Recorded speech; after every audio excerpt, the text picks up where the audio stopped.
Good evening, everybody. This is Pastor Wendell Jones, and thank you for tuning in for another episode of The Relevant Church. Tonight, we got a very interesting topic with three very interesting panelists. I can't wait for us to get into this. Tonight's topic is sisterhood. Does it really exist? And so I've got a great group for you tonight, diverse backgrounds, great friends, and I'm sure they have a lot to say tonight. So let me introduce them to you. First, over here to my left, we have Miss LaShawn Leitzsey. Let me tell you a little bit about Shawn. Shawn is a woman who's being presented to you today, and she says it's taken years to create who she is today. She continues to evolve into who God has created her to be. If you've never had an opportunity to truly engage with her, let me tell you, she is a pattern breaker and an atmosphere changer. She works hard at changing her personal atmosphere to be one that encourages growth and development, so she can show up to life being the best version of herself. Shawn, as many of us know her, has not allowed life circumstances to define her current emotional and developmental states. Rather than taking the excuses from the past that have left her limited, she has forged ahead to develop herself into the woman she is today. Shawn leads with her heart, and she loves you enough to tell you the truth that you need to hear, not just what you want to hear. She loves to leave people with a quote unquote B message that will tell you to exist as or show up to life in the state of whatever verb that you need to see in this world. Shawn is a wife, a mother, a grandmother. She leads our women's ministry here at our church at Changing Your Mind Ministries. She also is the owner of the Crafting Closet. So guys, help me welcome Shawn, as she has to sit through that bio reading. I know that's uncomfortable. I hate it when people read mine as well. Over here to my right is Miss Rhonda Rawlings. Rhonda is a graduate of Temple University in Philadelphia, PA, is the Neighborhood Engagement Director for Mill Community Ministries. Prior to accepting that position, she served as the South Carolina Communications Director for presidential candidate Senator Cory Booker. Previously, Rhonda served for 11 years as the News and Community Affairs Director for Summit Media Group out of Greenville. She oversaw all of the newscasts, public service, and church announcements for the company's radio station, and was the local producer for the Tom Joyner Morning Show. Rhonda is still on the airways at 107.3 Jams and Hot 98.1 as host of the Sunday morning shows Pause for the Cause and Hot Topics. Rhonda was a recipient of the Merit Award for Radio Reporter of the Year in 2011, 2015, and 2018 by the South Carolina Broadcasters Association. It was also presented with the 2012 Dream Achiever Award by the YWCA of Greenville. And I promise you, there's a host of other things. Rhonda is incredibly accomplished. We are so grateful to have you, Rhonda. Thank you for being on the show. And last but not least, my feel like lifelong friend, at least since age of 17, Ava Smith. Ava is a leader and entrepreneur in the Upstate of South Carolina. She holds a Bachelor of Science degree in Human Resource Management from Limestone College and is a lifetime member of the Sigma Beta Delta Honor Society. She resides here in Greenville with her children and her grandchildren. Ava has over 25 years of experience as a human resources professional. Her experience includes employee relations, compliance, recruitment, retention, and training. She began her career in the nonprofit sector and shifted into manufacturing, the corporate arena, and staffing. She progressively moved upward in her position, serving a range of roles from HR assistant to serving as the HR director. In August of 2002, Ava began her own firm, HR Specialties, which specialized in providing HR services, training, and recruiting. She later expanded this firm by adding additional experts and rebranded it into what is now widely known as Ava Smith and Associates. In 2010, she formed a permanent placement agency called Flat Fee Recruiting and has been recognized in business publications, Flat Fee Recruiting received the Minority Business of the Year Award in 2013 through the Greenville Chamber of Commerce. And of course, there's a list of other stuff that Ava has done. But we're going to stop there because I want the people to hear your voices. So, ladies, thank y'all for being a part of my show tonight. And we got an interesting topic. And we had some interesting conversation before the cameras was rolling, talking about how society seems to deem sisterhood, some of the stereotypes that are out there. So let me ask you this. I want to hear from all of you on this. First of all, given the name of the show, do you believe that sisterhood really exists? And if so, from your personal experience, what do you think the state of sisterhood is right now? And anybody that's willing can jump out there first. I guess I'll start. All right. I do believe that sisterhood exists. I think that it's up to us to magnify that sisterhood so that it's more evident, it's more accessible, and it's better understood. In my personal life, I would say that what I've noticed about the state of it is that personally, I just kind of had a close-knit group, very small, close-knit group of sisters, Rhonda, being one of them. And I think that you kind of default to that group for everything and not realizing that there are a ton of women around you that could easily support you, give you resources in a variety of different ways. Sisterhood doesn't have to necessarily mean my best friend. It just means an intentional approach to support the women around you and be open to them supporting you as well. I went through some damaging things with women in the past, and so for many years, as you know, Wendell, I cut out the notion of allowing women to become close to me. Once I kind of ventured out and began to build solid friendships, like the ones that I've had, it made me recognize that it's okay, and to just expand the thought that what if 100 other women also were able to build those types of relationships. And I try to think about how to duplicate that opportunity that I experienced. So I recently launched something called a SWAN group, Successful Women Affinity Network group, on Facebook. And I was really surprised because when I launched it, I thought, okay, if I could just get 100 women like-minded, this would speak to the benefit of sisterhood. It's 466 women a month later. Wow. Which means that women are hungry to be able to connect to other women. Okay. And the group is not just professional development, it's personal, but it's just positive affirmation. It's just, you go girl. It's, you're beautiful. I agree with you. I support you. I forgive with you. I grow with you. Those types of just general notions that these women are just really grasping and inviting other women to. So I see that the stage of it is that women want it. They just may not necessarily know how to engage with other women. So it's a very safe way to do it without necessarily having to sit across from you initially and discuss my issues.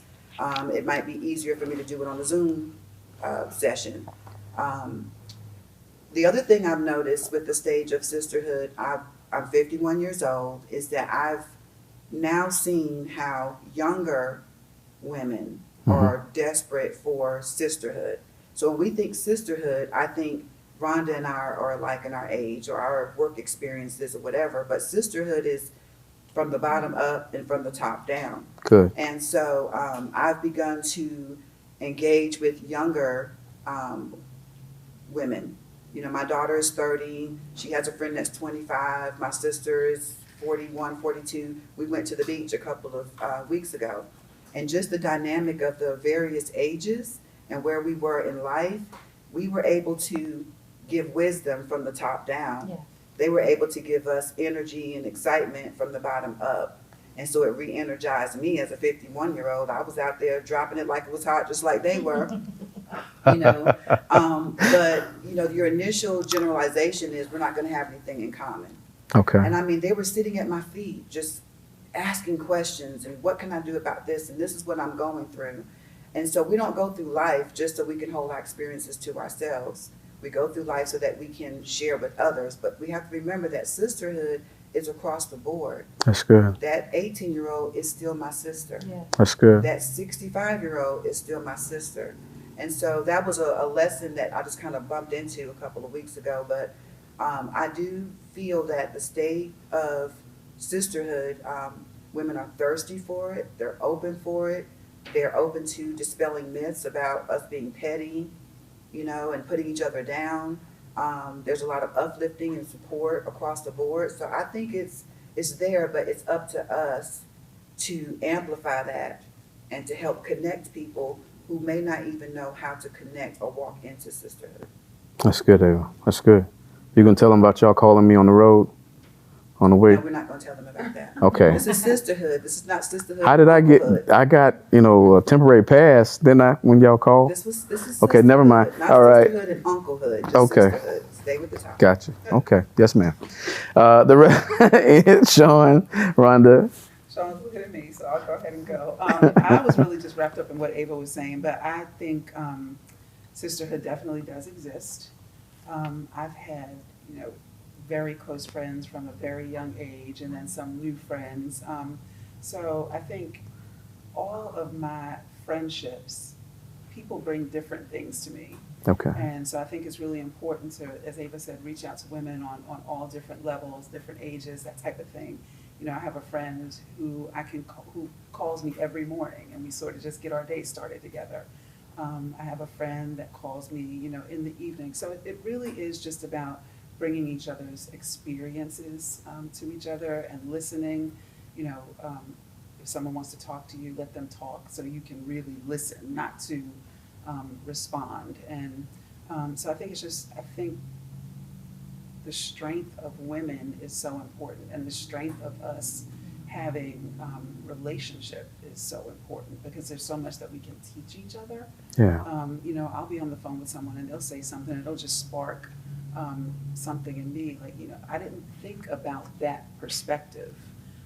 So I think it's really important to engage, and just like in any other relationship, you have to be intentional about reaching out, about keeping that friendship, about wondering how this person is doing, how they're doing today, and just be sort of extremely mindful about what the other person is going through. But I think that can be said across the board, not just for women, but that's how my personal that's what I think about my personal relationships. Okay. So I just think I think friendships among women are vital. And I've told you this before, I always question why that is always, why people always ask the topic, does that exist, or is it hard?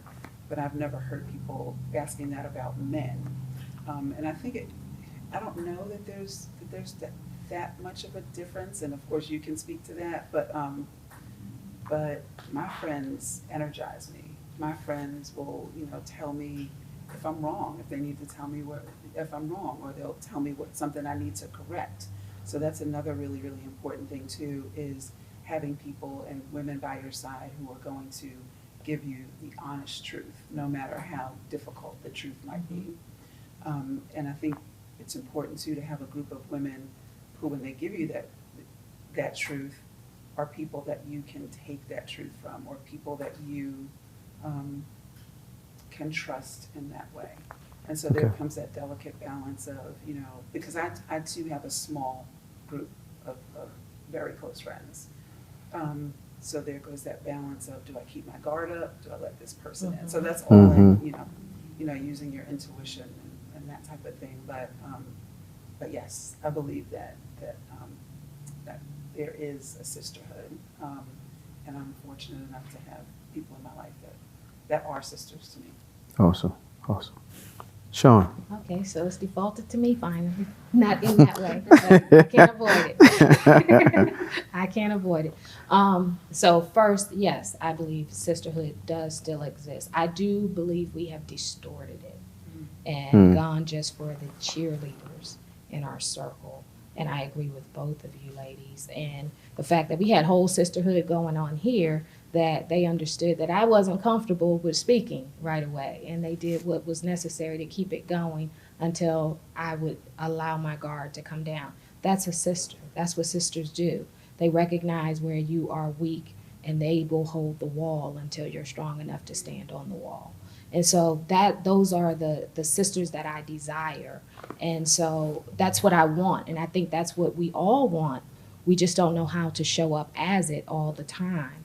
We have a lot of times where we've shown up, and I think all of us have been guilty of it, may not have shown up as strong as we could have for a fellow sister. When she was in a weak moment, we may have looked at it and just brushed it off and kept moving instead of recognizing that that's my sister and let me help her through this moment. And then we overlook the young, or those who may not look like us, who may not behave like us or respond to life the same way we should, or we do. And sometimes our experiences have allowed us to respond differently, and we have failed in moments, and I will say even my generation, of understanding when the Bible says, let the aged women teach the young. And so when you were talking about that, I was like, wow, that's wonderful that you not only had the experience, but you had the opportunity to see the importance that they need your wisdom. And they don't want it all the time, but they need it. And once life hits them, they're hungry for it. I think as women, we're looking for a place that I can feel safe enough that when you see, all right, that's an uncomfortable moment, I don't have to say, hey, this ain't comfortable for me. You can see it because you've been it, you've experienced it. My husband or pastor or any other man may not know that look, but my sisters know that look of, whoa, back up. Let me get in there, because I know I can see the pain or the discomfort that she may need somebody who can speak to that at that moment. So I have powerful sisters. Am I always as open as I should be? I'll be honest, I'm not. I do keep walls up. But then I had one sister talking to me the whole time here, like, hey, and we talked about bacon and we talked about everything else. And then she was like, you got this, because she knows the level of the anxiety that comes on me whenever it comes to public speaking. And my daughter is there's times where she's my daughter, and then there's times where she's my sister. And so we have to be okay with, all right, if I see you, and even if I don't know you, you're my sister, and this is a weak moment that you may be having, and I'm going to fill that gap. Okay. Can I say something else? Sure. So what you said about having that anxiety and everything too, I think that's really one of the things I love about sisterhood, is that sometimes you can see something in somebody else that they don't see in themselves. And I've done an interview with you before. I see you speaking now, and you seem completely at ease. And it's just, speaking into people and encouraging them in a direction where they might not necessarily think that they are adept into going, but you see in them that they Thank you. can go down that road. Thank you. See, we just had sister. There was a moment right there, wasn't there? Impartation occurred. You want to pour some more in there? Go ahead. Go ahead. So to both of your points, it's not just about seeing something in someone or knowing what a weakness or an area is where they need assistance. It's stepping in front of it. Yeah. And being that for them. Yeah. I'm going to put you on the spot like I always do. So an example is, a lot of people don't realize that I'm legally blind. And so I don't see very well. I don't really drive at night. So just knowing that if we planned something, I didn't have to always say, well, can you come pick me up because I can't see. Just her saying, so I'll be there, right? Or she took me on a trip to Tennessee, and she knows that I'm a Titanic freak, okay? If I could go to the bottom of the ocean and walk around the Titanic, I would, but I can't. But she took me to Tennessee to see the museum. And that was one of the best trips ever, but she timed it to where there was hardly anybody in that building. So I was able to walk up and actually see things closely. So it's stepping in front of your sister's needs without them even having to say something and accommodating it. And so a lot of times You know, I might know that you're anxious, and I might sit there and say, okay, she's anxious. But who wants to go first in speaking is, okay, I'll go first. She picked up, I'll go second, which gave you the opportunity to do it. So that's an example of just moving into the needs of your sisters without it always having to be a point of discussion, just a more organic and natural thing. So if the three of us in just a 5-minute span could do that for each other, the first time that we've been in a round table, just imagine if we did that for our sisters in our long-term relationships.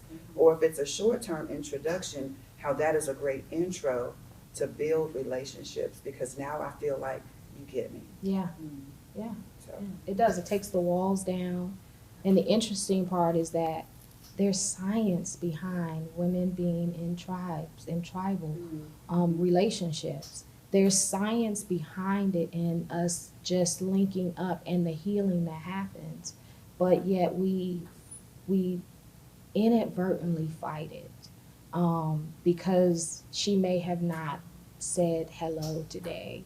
And we miss out on some great relationships.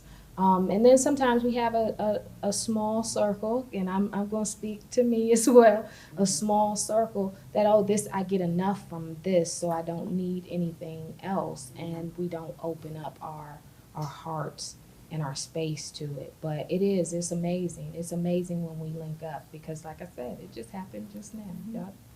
My sisters just filled in. It did. I thought you were going to tell a comedy zone story for a minute. I was bracing. Okay, well, since she brought that up, so she takes me to the comedy zone. Let me just say this. So your sisters will clown you and use you too. Oh, But I wasn't doing that. Okay. Go ahead. So we go to the comedy zone. And of course, you know, it's a small place and it's like all these tight tables or whatever. And so we really wanted something up close. And so I'm standing next to her and she's expressing, you know, but we really would like something up close or whatever. And so they're like, I'm sorry, we just can't accommodate you. So she grabs me by my elbow. This story is different every single time. And she goes, but my friend is sight impaired. So I don't know if I'm supposed to like go like what I'm supposed to do. They're looking at me like, what does that mean? And so I just looked at them like, I can't see. I just can't see. And we ended up on the very front row. But I thought, really, sis, you just gonna call me out like that? But well, it was to the advantage. it was to the advantage. And we had the Because best who time. wants to sit in the front row at a comedy show? That's true. Exactly. That's Not true. me. That's true. But I wanted to make sure. But the grab of the elbow was like the thing that just did it, you know. It's very strategic. So I yelled out, can we sit in the front? Because she can't see. The story is different every time. I don't know. What's today? Saturday? This is my Saturday version. Saturday version. It's my Saturday. Well, let me throw another question out there because Rhonda kind of touched on this when she was first talking. Because what you guys have expressed is wonderful. It's beautiful. It's cooperative. But Rhonda also stated that, you know, how sometimes you hear that women don't get along very well. And where is this stereotype coming from? And in my experience, it doesn't come from men. It's expressed by women. And so I've never heard men have that conversation except being on the receiving end of a woman saying that she doesn't seem to be able to get along very well with women. So what's your take on that? I think in your conversation, you touched on a couple places where the intersections didn't work very well. So what do we say to that crowd? Because they're there. Because even as a pastor, I have to deal with that quite a lot in meetings where they'll tell me, I just don't do women well. What's the solution? That hasn't been my experience. I mean, I just take relationships as relationships. And if I have more relationships with women than I do with men, then of course there's going to be that, you know, sort of discrepancy. But I don't think I've ever looked at any situation and thought, I can't get along in this situation because there's a woman. That's just never been my perception. But I have heard that, but I don't know that I've been in that situation. I've had people say, oh, maybe if I've had a rough relationship with somebody, someone will say, oh, you know, maybe it's because she's a woman and she's feeling threatened by your position or something like that. But I think that same thing could happen with a man. So I just have to, I can't say it's not there. I can say that it hasn't been my experience. Okay. And also to go on with that, I think we need to normalize cheering other women on. And maybe that will turn Great. that around. Because for me, if I see someone else walking in their gift, that's encouraging to me. You know, Absolutely. they're doing this, you know, if I have aspirations, I can do that too. And if anything, I want to talk to her about, you know, give me some tips. What are you doing? What, you know, that type of thing. I want to cheer that person on and be encouraged by their gift and their accolades. Awesome. What about you two? What's been your I've had experience? some rough experiences with women. What I've had to learn is, and I learned this through diversity training, believe it or not, when I had to start teaching generational diversity, and the millennials became the hot topic, and I had to defend the millennials to older generational groups a lot of times by talking about generalizations and saying, listen, when that millennial is late, you can't say, see, all millennials are this or that. And so I had to flip that around and look at how I was responding to my relationships with women. I've had women that hurt me very deeply. I mean, very deeply. Women that I have been friends with 25 years that, I mean, I loved just as much as, you know, my family or anyone else, and things did not end well. So your mind goes to that generalization. What I had to remind myself was, regardless of whether they're a woman or a man, you have to look at a person's character. They had poor character. A man could have done the same thing as you, so don't relate it to all women, okay? So that was one thing that I had to do. My advice is, I think that we need to communicate and be honest about what we perceive to be reciprocity. Okay? Because the way that I engage in relationships and what I see as you pouring into me and caring about me as much as I care about you may not be the way that you show reciprocity. Okay. We all have different love languages, and because yours doesn't align with mine doesn't mean that you don't love me. It just means that you love me, but you move around me differently. So I think that first, looking at people's character. Two, not allowing anybody, whether it's a man or a woman, have that much power over you that you completely annihilate a gender to be your friend. That's good. Is not a good way to approach your life. But also being honest about expectations, and learning that other person's love language and kind of folding into it. You know, I have a weird sense of humor, and so I might pick on people and, you know, laugh and kid, and that's kind of one way that I show that I'm comfortable with you, that I feel like I'm a friend, I can do that. Rhonda is the type of person that she'll get you little tokens and buy cards and send you postcards. You know, so it's, do we have that conversation of, if I don't send you a postcard or if I don't buy you a token, I hope you know that I love you. And so you don't make those assumptions that people don't appreciate you, or, you know what I mean? So I think that that's relationship building in general. I don't know that women do enough of that. Yeah. I think that and so then that's where what people might perceive as being petty. Because, well, if you don't do for me, I'm not going to do for you. Yeah. And it exhibits in a different way because just naturally speaking, when we're nurturing beings. And so when you diminish that nurture, especially from one nurturer to another, it just kind of hits you different. It feels different. We're just I could see that. emotionally wired different. So I think that's where some of that hurt comes from, resentment, grudges, not being able to say, I haven't seen you in XYZ, but when we go out to eat, we don't have to hash out, well, why haven't I heard from you? You know, it's just, people don't know how to deal with those emotions, and they don't understand that it's about expectations, not communicating them. If I had brought my past hurts into my current friendships, I would not have been a good friend at all. At all. So it's about leaving that behind and just making sure that you're all understanding your love languages. Sometimes it's even phases of where you are in your life. You know, some people get married and they're focused on their spouse. Some people have children, you know. But that was something I had to own for myself. And I think that if we as individuals look at past hurts, what happened, assess it as character, not as gender, then it won't be such a gender-focused topic, like she said. Okay. You know what I mean? I totally agree. I will say I have been one of those people who said I don't get along great with women in the past. And then I had to do my work. And like Ava, in recognizing where was that coming from. Mine personally came from not great female relationships in my family. So if I can't trust them, or I can't be safe with them, or I can't be empowered with them, then I know you can't handle me well.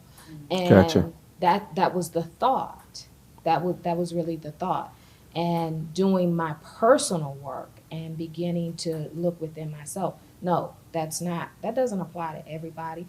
They dealt with life the way they knew how.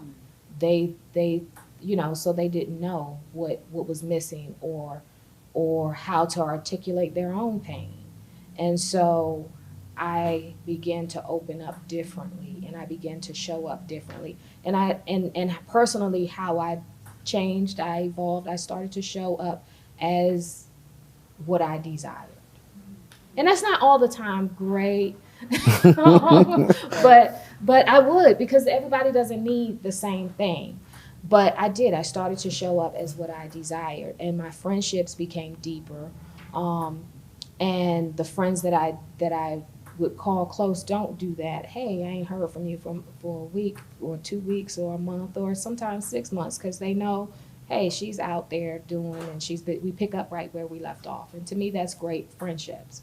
And then there's those that I know need to, I might have room in my life for one that I need to talk to every day. And that's what she needs, and I picked up on that. So, you do your work, and you don't put the blanket statement out there, because you close off your world to so much. And it's not like men ain't hurt you too, and you ain't closed off to all of them. Right. You're absolutely right. Drop your mic right now. No. That was good. That was good.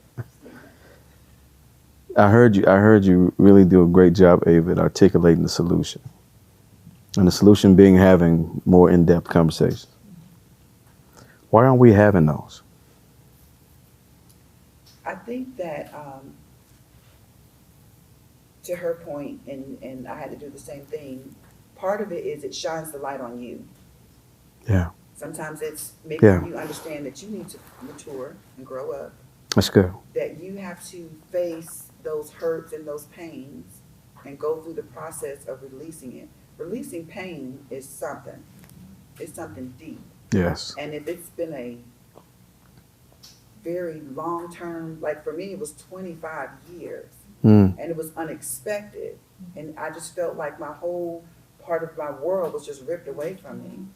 And that was also at the very beginning of a divorce. So it was a result of that decision, and it was just very, very overwhelming. It took me about 5 years to just be able to hear their names and not have a physiological response to just hearing their names. So some of it is that it makes you realize, I've got to heal, I've got to face it. Sometimes it means I have to forgive, and you don't want to. Sometimes it's, you need therapy. It could be a lot of different things. Yes. If you don't get yourself in a place first, then the rest is not going to come. So once I healed from the loss of not just my female friends, but their children, they were my nieces and nephews. So there's layers to this. Yeah. Once I healed from the divorce, once I healed from the women that were my BFFs that slept with my husband, quite frankly. Things like that take time. So you don't want to have the dialogue about sisterhood. Because right now I'm dealing with too much. I don't want to talk to any women. I don't want to trust any women. I'll just stick over here and I'm good. And I was in that space for many years, for at least 5 or 6 years. And then sometimes it's because you might be the petty one. And you don't want to hear that other sister talk about you and the effect that you bring in a negative manner to another person's life. so you don't want to talk about it. So it could be a lot of, different factors. I think that the starting point is just having a way of talking about sisterhood on a general level, letting women, even if it's from afar in the beginning, to see what sisterhood is, to understand it, to break generational curses within families, that type of thing. Sometimes it's just a brand new notion that they can be close to a woman, especially if they didn't have a good relationship with their mom or their aunt or whoever. Like, what is that? What are you even talking about? But if they see it and they see it manifest and they try it and it works and it grows, then you can duplicate that either from generation to generation or from friend to friend. They might cut off the toxic friends and get with the women that are positive, that will, celebrate them and that they can approach and say, how are you doing this? I would love to do that. Sometimes it's just ignorance of not knowing what it is. Yeah. But sometimes it's full knowledge of knowing that that's not who you are. And so both of those sides will cut you out from having those types of discussions. Gotcha. Do y'all have something y'all want to add to that as to why these conversations, seem to be able to notice that this is what's needed, but what's the hold up? Anything in addition to what Ava said? I think as women, now that the certain stage we are in our lives, they feel like, or we sometimes feel like our friendship should be easy. And this is the one place I shouldn't have stress, and I shouldn't have to talk about what I need today or this, and this. And so the conversations don't happen, because if I got to have conversations with my kids, my husband, my boss, my this, my that, I don't need that in this place. You were supposed to be my refuge from that. So if I got to then sit down and hold this conversation, then maybe we don't need to be friends. And I'm not saying that's good. That's not. Yeah. But that's the truth of it.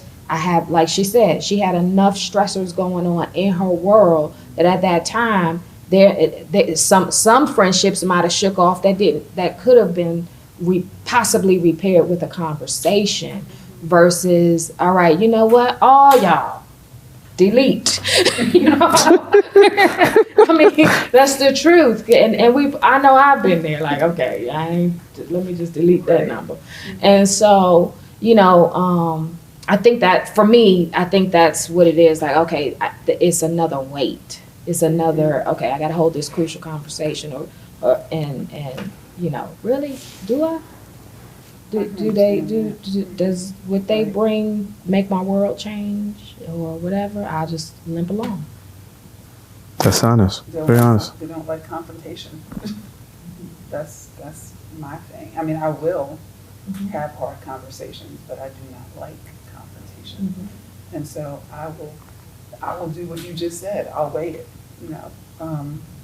against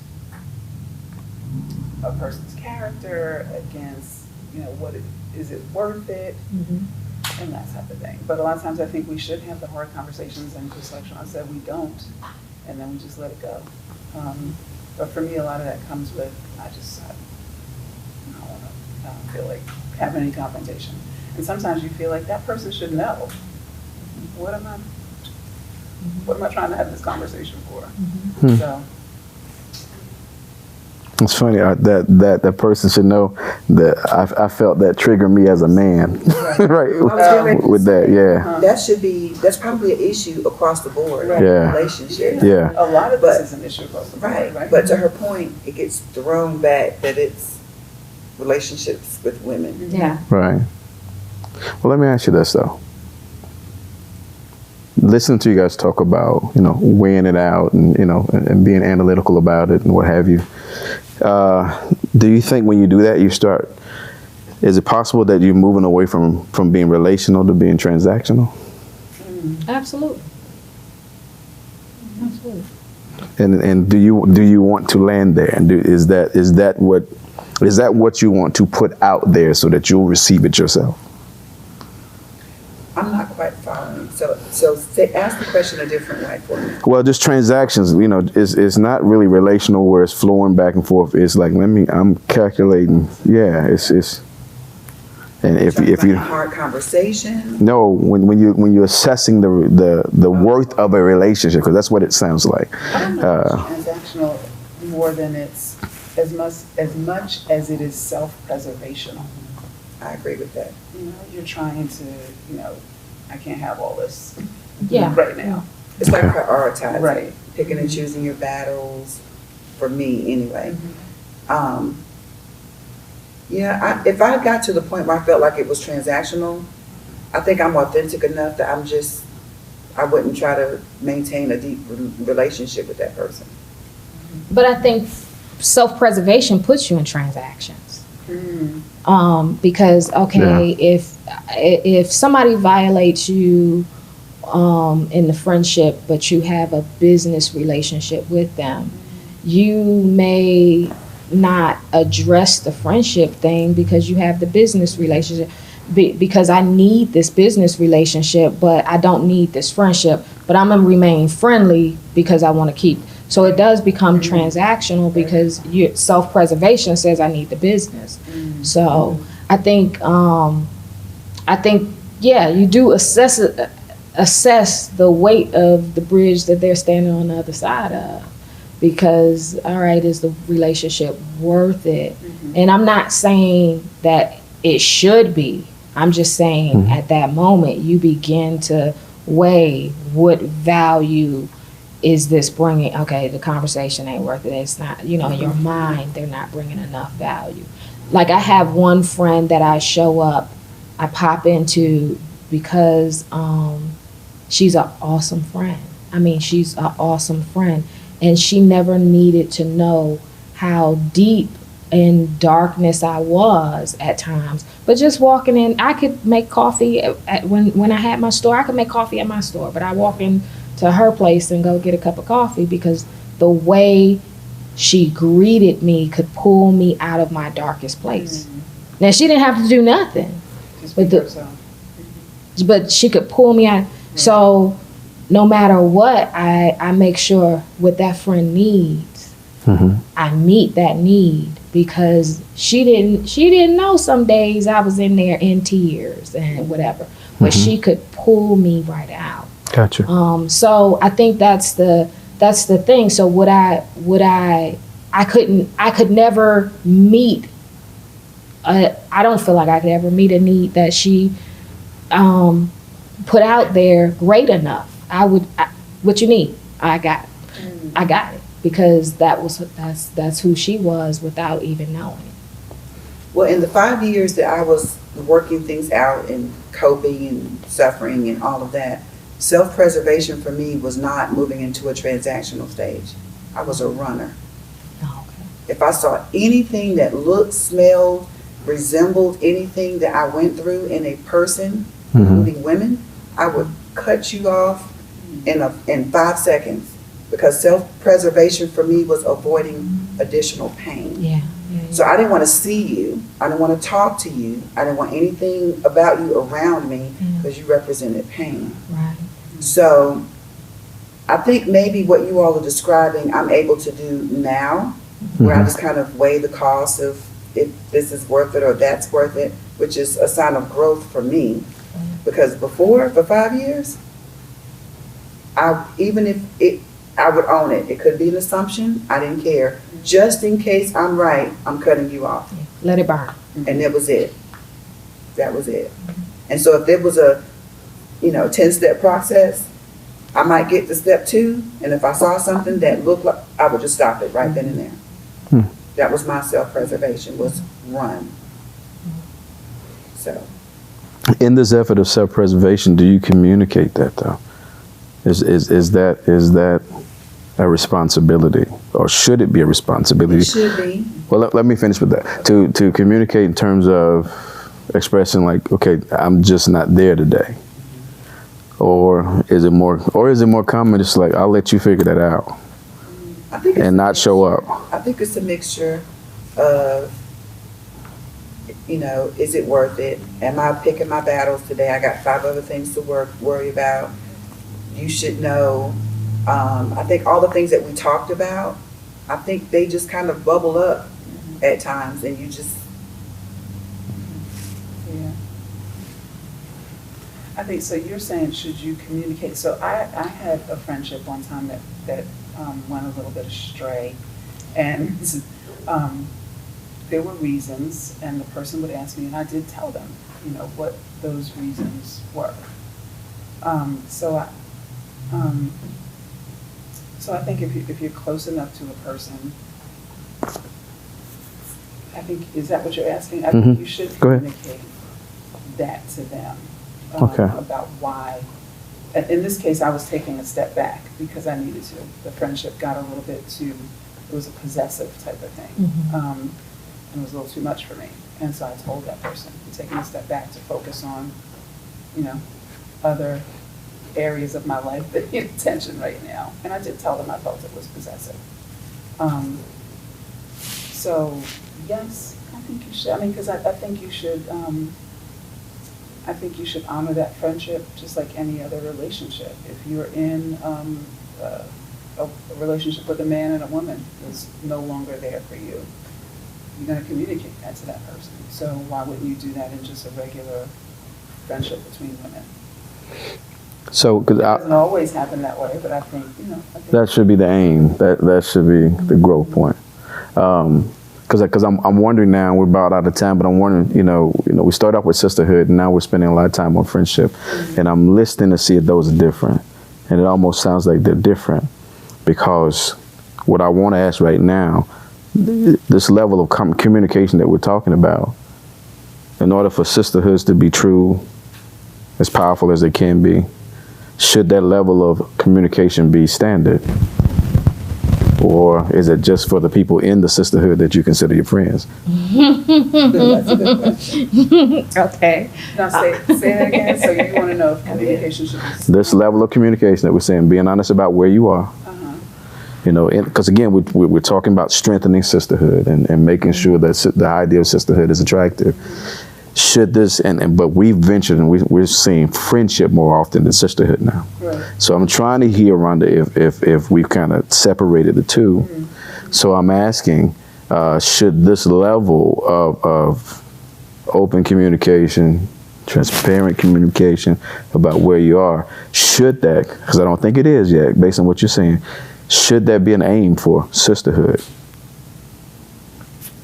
Or just reserved for somebody for different degrees of friendship? Okay, so what I heard there. First, okay. One was, because it pricked something in me when you just said it, that there is a difference between my friend and my sister. And I can feel all women are my sisters, and in that, I can empathize with her pain and connect with her. But there's another level when she's my sister friend. And she's invited into places that, and it should be the other way. I agree with that. It should be the other way, but I can be sisters with somebody that I might not like. But I love them enough that I don't want them in pain, and I can meet whatever they may need in that moment. My friend is, I think this is another level of, that's my sister friend, and we linked arms, and I'm linked arms with you as my sister, but I'm really locked in with my friend. So in that regard, yes, the conversation should happen, but I'm not sure that it's going to happen on, and like I said, I agree with my view is skewed. You just rubbed something when you asked that question, because I see all women as my sisters, but I can't say that I see all of them as my friend. Well said.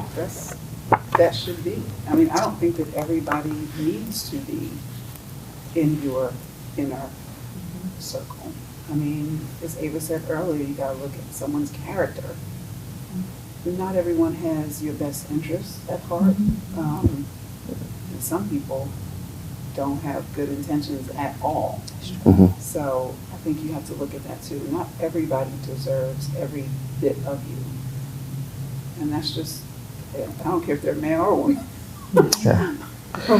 Well, guys, we've exhausted our time, right in a good moment. But We can come back for part 2, right? we might.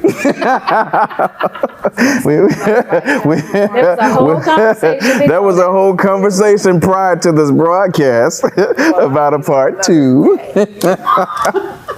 But this was great. It was you know, I kind of felt more, you know, being the only guy in the room, I feel like I could fly on the wall a little bit, just wanting to listen and learn. And for the men that are watching tonight, I hope you did the same thing. I think it's paramount that in a situation like that, we do sit back and listen, because there are some things that we can't feel, although there are some things we can hear, and try to adapt and find our roles in that.